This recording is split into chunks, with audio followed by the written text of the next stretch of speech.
vede che questo è il punto di ritorno. Tutti. E quindi la gita inizia. Buona giornata e buon viaggio. Programmino della giornata.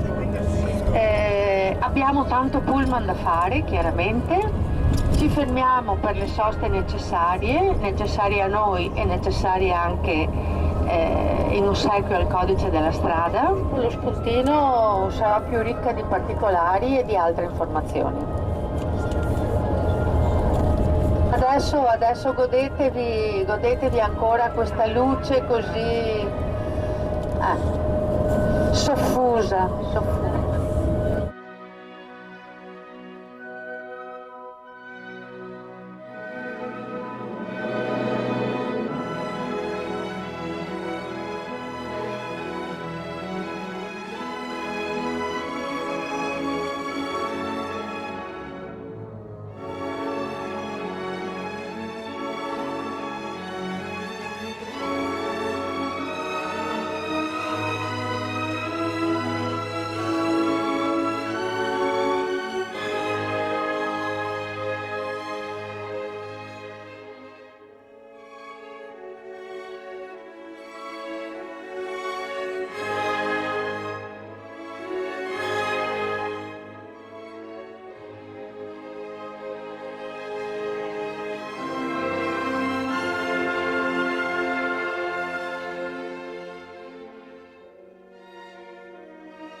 Questi 44 ettari, insomma non è un territorio molto grande se pensate, ma che contano i vigili. Vabbè, ragazzi, a sinistra, attenzione, a sinistra Piazza San Pietro.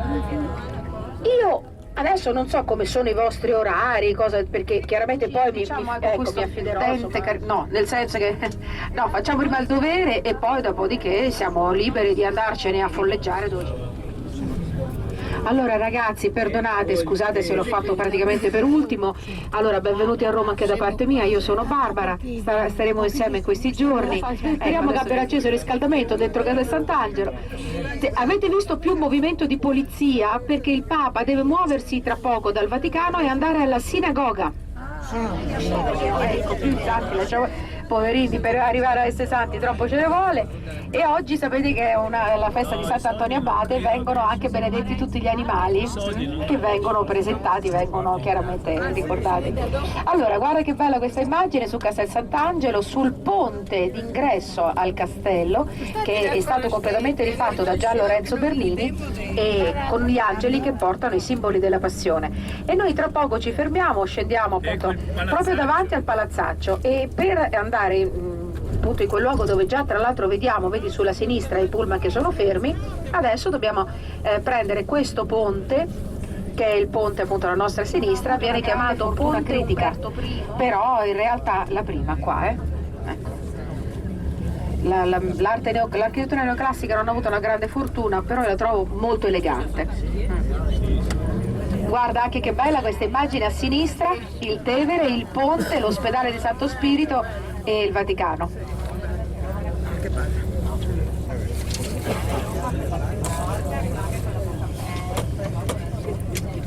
Attenzione alla bocca aperta perché sennò poi...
andiamo a sinistra e qua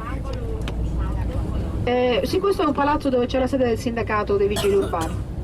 Non è un palazzo storico particolare, però vedi che stiamo entrando in Piazza Venezia e prima di arrivare in Piazza Venezia permettetemi di annunciarvi il Campidoglio. È uno dei colli più importanti di Roma e tra l'altro è simbolo anche del nostro municipio. Vedi che di fronte a noi ci sono quelle due scalinate, una più ripida porta alla chiesa francescana di Santa Maria Naracelli, noi andiamo sempre a sinistra, e quella più bassa porta invece a Palazzo Senatorio, Piazza del Campidoglio, e quel palazzo con il campanile è la sede del nostro municipio.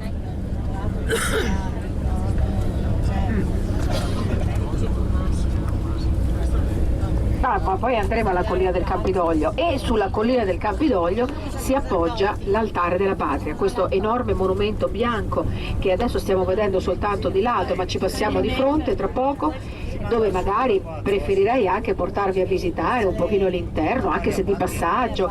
Insomma, monumento al grande re o milite ignoto.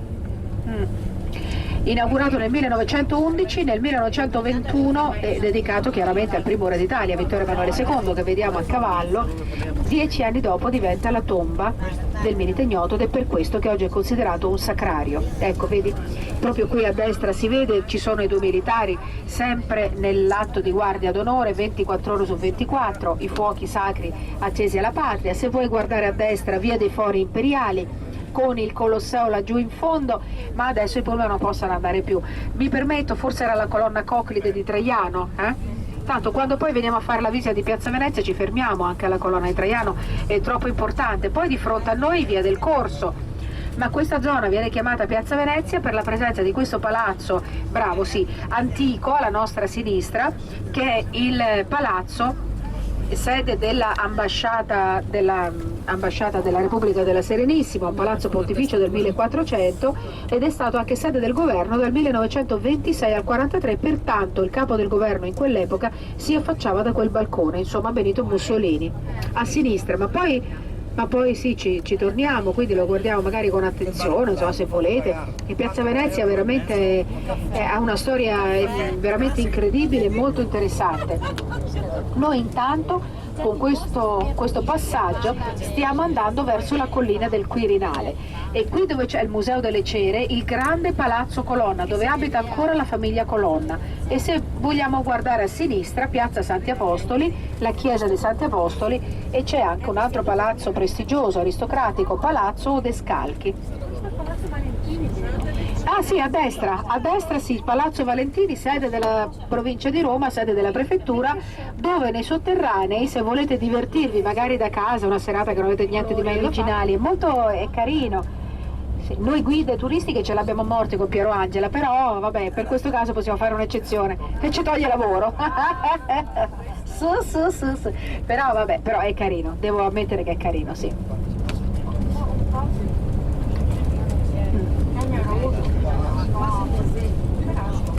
No, anche perché stanno cercando, la sovrintendenza sta cercando di adottare in diversi siti archeologici questo sistema. Li hanno anche adottati nelle tombe di Cerveteri, tra l'altro questo esperimento non ha avuto grandissimo successo perché con la scarsità di personale poi hanno difficoltà a metterlo verso sinistra di questa aiuola rotonda, vedete appunto largo Magnanapoli, e così arriviamo subito al Palazzo del Quirinale.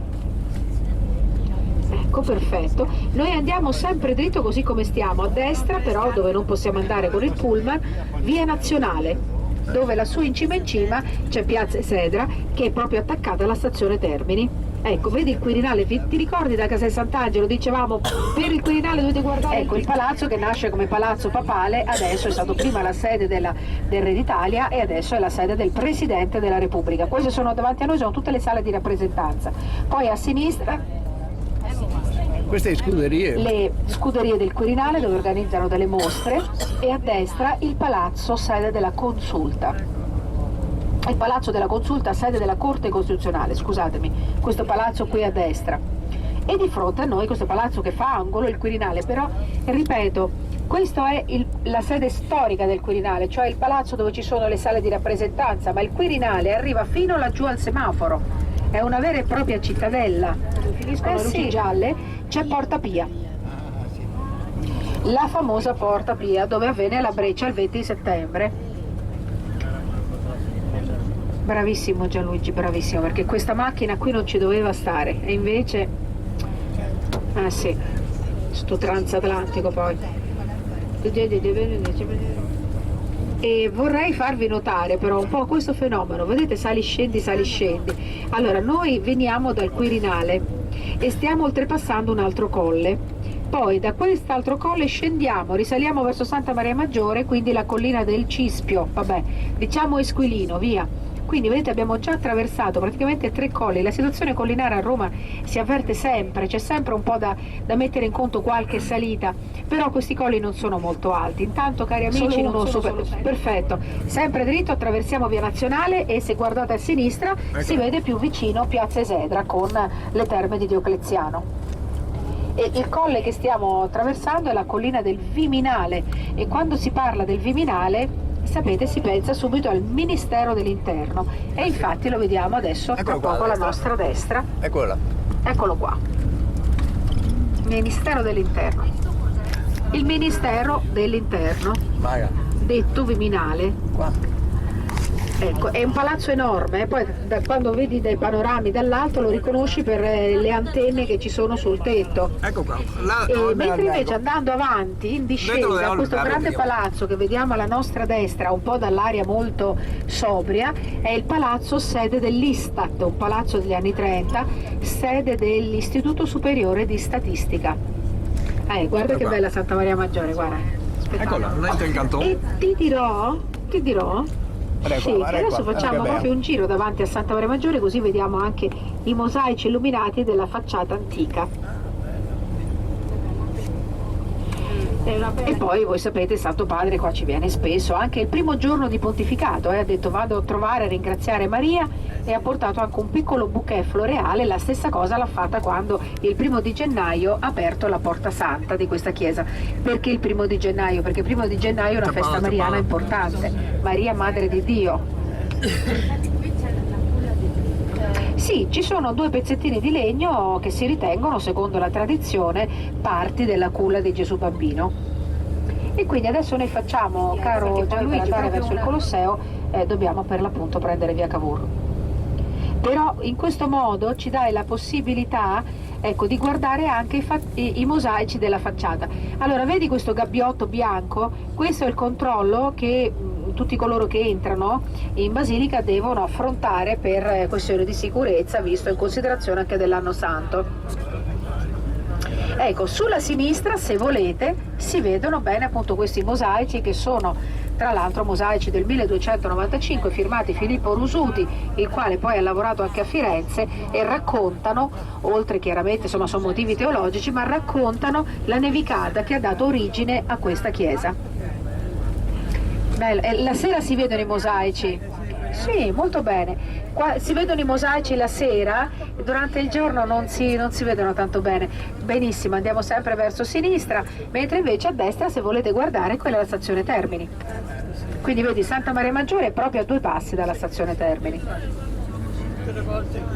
Io ragazzi, tra l'altro mi permetto di ringraziare Gianluigi perché sta facendo un giro città veramente straordinario, sto sempre col fiato sul collo, come si suol dire, e sta guidando da stamattina alle 6. Gianluigi, veramente sì, doveva partire spontaneo, un applauso, vi ringrazio sinceramente, perché quando insomma effettivamente era assolutamente sì. E quando ce l'ho, ecco. E questa che piazza è? Che era prima. Santa Maria. Ecco, quindi dicevamo adesso, ecco, pian pianino giriamo a sinistra proprio, guarda, dove vedi stando quel motorino, ecco, queste macchine che vanno dritte giù in discesa, perché questa è diventata l'unica strada per raggiungere il Colosseo. Beh, certo. Sai che c'è San Pietro, per carità convince tutti, però è enorme, cioè è la maestosità il più delle volte della Basilica Vaticana che ti colpisce. Poi certo dentro hanno lavorato l'ira di Dio di artisti, uno più bravo dell'altro, hanno fatto talmente tanti capolavori che veramente non sa neanche dove guardare. Questa, la Basilica Santa Maria Maggiore, è più piccola rispetto alle altre, perché allora proprio guarda, centimetro alla mano, San Pietro è lunga 211 metri, San Giovanni Laterano 134, San Paolo 128, Santa Maria Maggiore neanche 100 metri, non arriva neanche a 100 metri. Poi le altre basiliche tutte hanno 5 navate, cioè 5 corridoi, Santa Maria Maggiore ne ha 3, però in barba a tutte le altre sorelle più grandi, le altre sono state tutte distrutte e rifatte, tutte per motivi diversi, mentre invece Santa Maria Maggiore è ancora quella originale del V secolo. Ed è tra l'altro sempre molto frequentata, molto visitata, ma non soltanto per motivi turistici, è un centro di, come possiamo dire, insomma, sì, ecco, San Pietro vedi più turisti che fedeli, non c'è niente da fare, mentre invece Santa Maria Maggiore è il contrario. C'è sempre questo quartierino che una volta, pensa, Giulio Cesare lo definiva così: sai quando entri, non sai se ne esci, e questo non era il quartiere povero. Era il quartiere malfamato di Roma, la Suburra. Adesso ci abitano un sacco di pezzi grossi. Primo fra tutti l'ex presidente Napolitano. Sì, poi un sacco di attori, insomma, il povero Monicelli, Mario Monicelli abitava qui, Luciano De Crescenzo abita qui, Guttuso, il grande maestro, il pittore, abitava qui nel Palazzo del Grillo, o altrimenti, che ti posso dire, Pier Francesco Favino abita qui, oppure, come si chiama quella, Pannofino, sai che fa quella, è un doppiatore, poi adesso fa pure l'attore, ha fatto anche la pubblicità dell'Italo, sai quell'attore robusto coi baffoni, simpaticone, insomma, tra l'altro, ha fatto anche, ripeto, ultimamente ha fatto anche dei film, vedi che adesso è una zona molto... E qui a sinistra invece vedi che c'è questa scaletta, passa sotto Palazzo Borgia con quell'arco e arriva a piazza San Pietro in Vincoli, Sì. dove anche poi anche noi andremo. Adesso non vi porto perché la chiesa è chiusa. Il museo di Michelangelo.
stazione Termini e soprattutto la zona intorno a Piazza Vittorio Emanuele, che chiaramente da qui non si vede ma è vicinissima, è chiamata Chinatown.